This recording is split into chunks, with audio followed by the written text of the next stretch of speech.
We're more than halfway through the regular season and playoff spots are filling up. Let's take a look at the playoff standings, starting from the bottom up with contenders. This is the bottom 12 positions here. And I wanted to start this before we got into the next piece because there's so many guys here that I think could win a race yet this year, especially knowing that Daytona falls second to last race. Absolutely. When you look at this, I'll just go through, but there's 8 guys here. Stuart Haas, another Stuart Haas, Daytona winner, guy that really drafts well, another Daytona winner. Here's another guy that really, when I get done here, I've got 7 of them up here already. A Woods Brothers car here, that's 8. Anybody else you see here? Well, I'd like to talk about this one.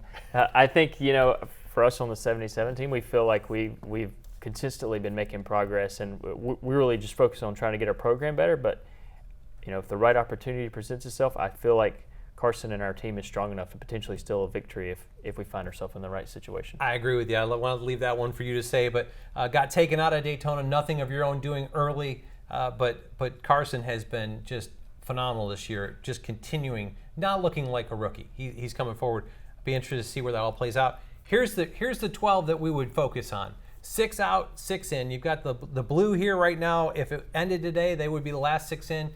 But really, when you look at this, knowing that we've got 9 races left, where do you feel like the cut line really is in this picture? To me, it looks like it's about right here. And the interesting thing is, you've got these cars, they're all almost tied for points. They're within a 5-point range right there. So the cut line's right here. You got these guys really tight. None of these guys can feel super comfortable. I feel like you've got to leave these 2 spots open because of having Daytona and having Chicago. We don't know what Indy looks like.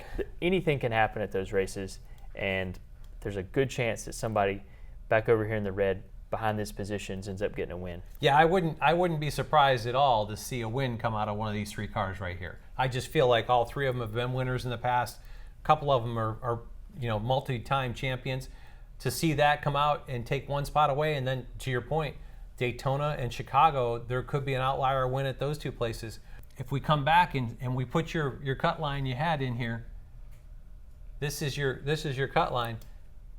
Where do you feel like, and I guess I'll take it, I feel like anybody below this line, they have to win.